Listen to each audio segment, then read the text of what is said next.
Hello and welcome to Space, here from the Observatory of Geneva, home to experts in exoplanets, the name given to planets outside our solar system. So far, they've managed to find 3,559 of them, but they believe there could be literally billions of them across the Milky Way. Let's find out more. The first exoplanet to be discovered looks rather like this. What's known as a hot Jupiter, a giant gas planet orbiting close to its star. That discovery, made by University of Geneva professor Michel Mayor in 1995, kick-started a revolution in astronomy. A revolution that's taken us from one confirmed exoplanet to thousands. It's amazing. It's incredible. That in 20-odd years we've gone from a dream, are there planets around other stars, to the discovery of such a large number. Over the past 2 decades, research has focused on hunting smaller planets like our own.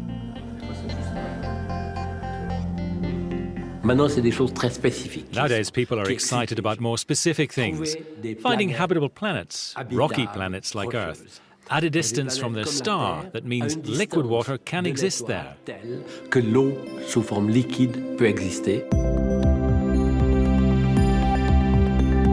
vast majority of exoplanets can't be observed directly because they're far too dim to see compared to the bright stars they orbit. So scientists have developed 2 key techniques to detect these distant objects, as exoplanet expert David Ehrenreich explains.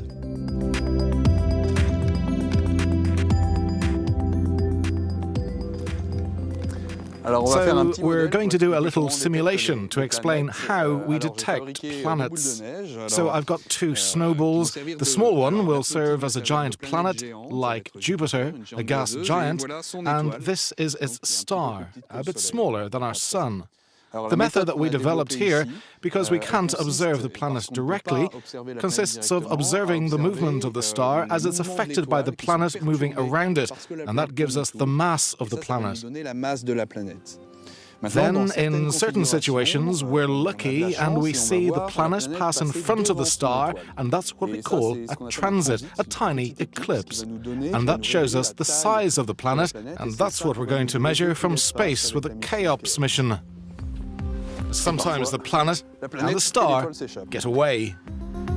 This is Cheops, an ESA satellite currently being built and due for launch next year. In space, it will be able to measure the radii of exoplanets with unprecedented precision. That data will then be paired with ground observations from ESO's VLT telescope in Chile to seek out rocky planets like Earth. And in spring this year, the VLT's exoplanet hunting abilities will be boosted by a brand new instrument called Espresso. Welcome to the clean room at the Observatory of Geneva, which is home at the moment to the Espresso spectrograph. Espresso is everything you can see here, with the instrument inside this vacuum chamber. The light comes through here, through this device. It's collected and sent into a tiny optical fibre the width of a human hair.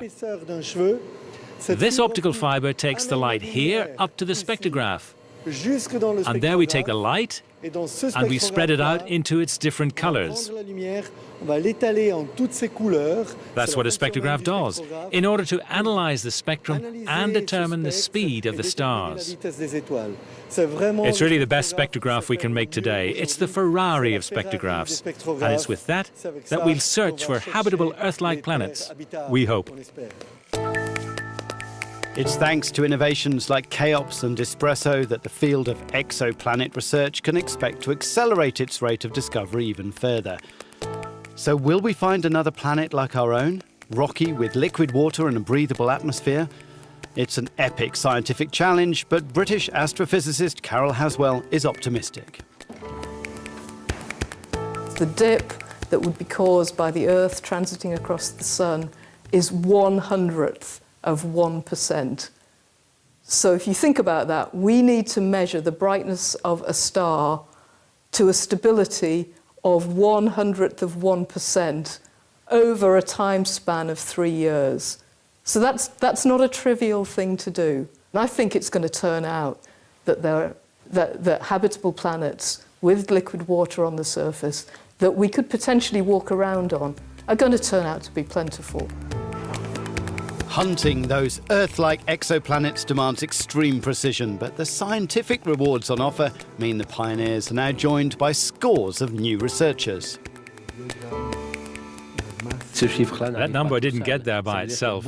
It means that a lot of people are working in this field. An old dream of humanity is now a skyrocketing sector of science.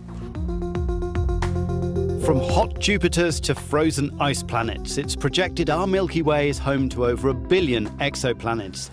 The hunt is on to find them.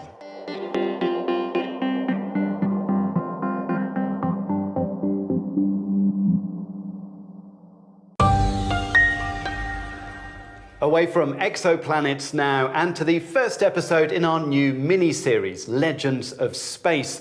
Throughout 2017, we're going to be looking back at some of the greatest moments in space exploration, from Sputnik to Rosetta. And this month, we look back to January 2005, when Europe's Huygens probe made history.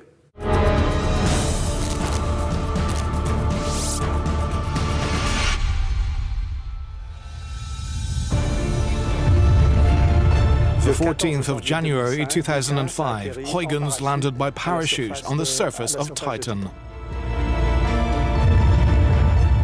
So the Huygens landing is the furthest landing ever achieved in the solar system. The signal arrived 45 minutes late, so there was quite a few moments of stress. But when the data on the channel that was working came down, when we could see the first images, it was really magic.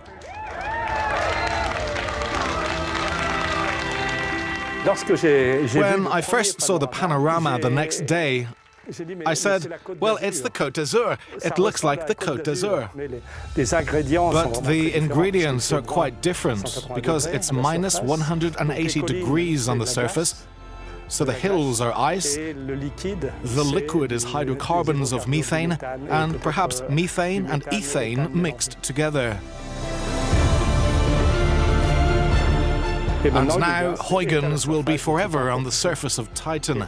And maybe one day a new mission will go and say bonjour to Huygens. But I don't think it will happen soon.